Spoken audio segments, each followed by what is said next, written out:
The Minnesota Vikings edged out a win against the 4-6 Chicago Bears on Sunday with a dramatic 30-27 overtime victory, relying on late-game heroics to improve to a 9-2 record. While the performance wasn't flawless, few victories are. The win pushed Minnesota's postseason odds to an impressive 98% according to DVOA metrics. Something strange seems to happen every time the Vikings play at Soldier Field. Whether it's odd plays, sloppy execution, or sheer unpredictability, these matchups always feel chaotic. Regardless of which team is having the better season, games between Minnesota and Chicago in that stadium tend to be tightly contested. Key contributions from Sam Darnold, Aaron Jones, Andrew Van Ginkel, Jonathan Grenard, Blake Cashman, and Stephon Gilmore were instrumental in securing the victory. Minnesota's 2024 free agent class continues to shine. Without them, it's hard to imagine where this team would be right now. The Vikings have now strung together 4 consecutive wins, but the feeling among fans has been subdued. The victories, while critical, haven't been dominant. Still, these wins count just the same in the NFC standings, and Minnesota desperately needed the streak after consecutive losses to the Lions and Rams. Even with 6 games remaining, the Vikings are in a good position. They could potentially make the playoffs even if they lose all 6. Realistically though, a 1-5 record the rest of the way would safely secure their spot. An impressive feat for a team sportsbooks initially pegged for just 6 or 7 wins this season. Jordan Addison had a breakout performance against the Bears, exploiting their defense's heavy focus on Justin Jefferson. While the Bears managed to contain Jefferson, they had no answer for Addison,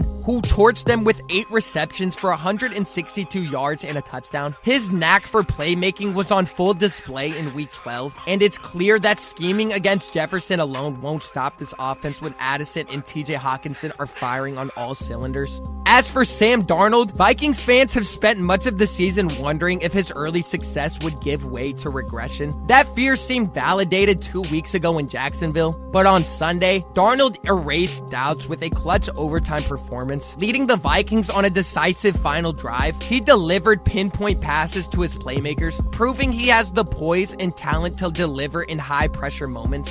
If Minnesota needs similar heroics in January, Darnold showed he's more than capable. For 58 minutes on Sunday afternoon at Soldier Field, the Minnesota Vikings appeared to have complete control over the Chicago Bears. A 26-yard field goal by John Parker Romo with just a minute and 56 seconds left on the clock gave Minnesota a comfortable 27-16 lead, seemingly sealing their 4th consecutive win. But the Bears, they had other ideas. A 55-yard kickoff return by DeAndre Carter set the stage for Caleb Williams to orchestrate an 8-play, 40-yard drive capped by a 1-yard touchdown pass to Keenan Allen and a successful 2-point conversion to DJ Moore, cutting the Vikings' lead to 3. Then, chaos ensued. Chicago recovered the ensuing onside kick, and Williams drove the Bears 27 yards in 22 seconds, setting up a game-tying 48-yard field goal by Cario Santos as time expired, sending the game into overtime. Thankfully for the Vikings, they regrouped in the extra period. The defense delivered a crucial stop,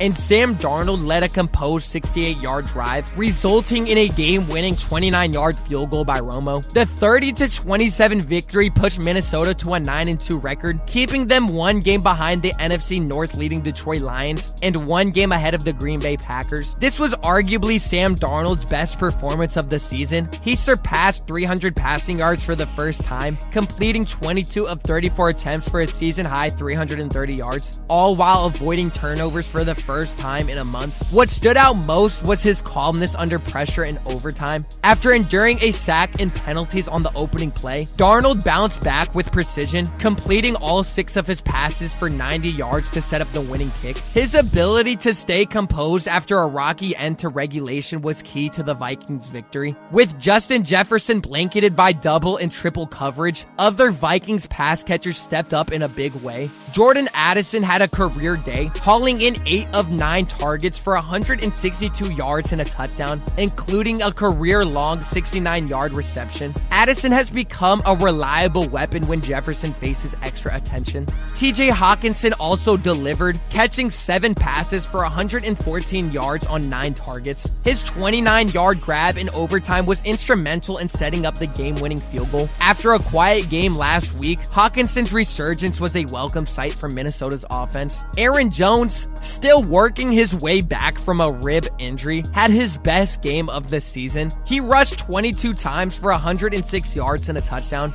marking just his second 100-yard game of the year. While he did lose a fumble for the second consecutive week, it didn't end up hurting the team, as the defense forced a Chicago punt on the ensuing possession. Jones also contributed 23 receiving yards, showing he's rounding back into form. Minnesota's defense delivered a strong performance for most of the game, limiting Chicago to 3 points over 2 quarters after an early touchdown. However, the final 2 minutes of regulation were a disaster. The Vikings fell into overly conservative coverage, allowing Williams to make plays and orchestrate a comeback. While Chicago's recovery of the onside kick was a fluke, the defense's failure to contain DJ Moore and limit yardage in critical moments was concerning. In overtime, however, the unit redeemed itself. Andrew Van Ginkel and Jonathan Bullard stopped Williams on a first down run, while Jonathan Grenard recorded his second sack of the game to force a 3rd and long, which the Bears failed to convert. The clutch defensive stand gave the offense the opportunity to secure the win.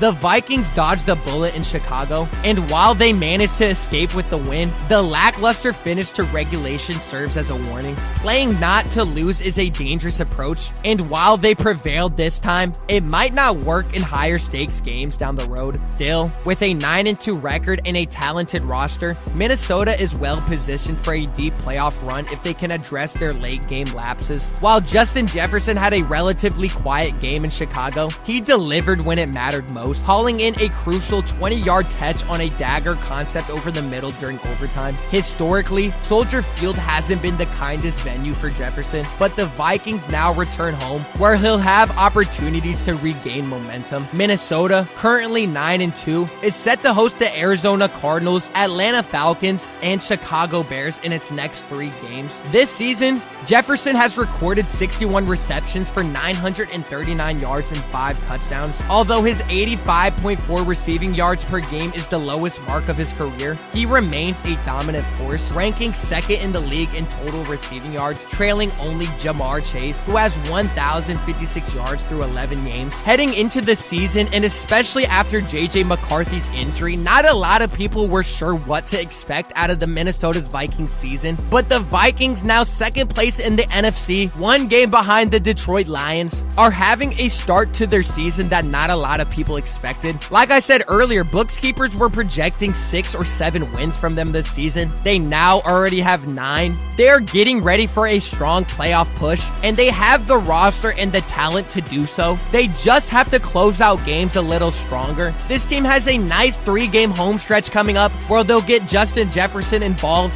and tweak out anything that needs to be tweaked these next few weeks before the playoffs, because we're now getting into that time where teams are focusing on their playoff run. Let me know down below what you think of this Viking season so far, what you thought about this past game against the Bears, and if you made it this far and you haven't already, make sure you go down below and you subscribe and you turn the notification bell on so you never miss a Vikings video or any video at all. Leave a like as well. I greatly do appreciate it, and I'll see y'all in the next one.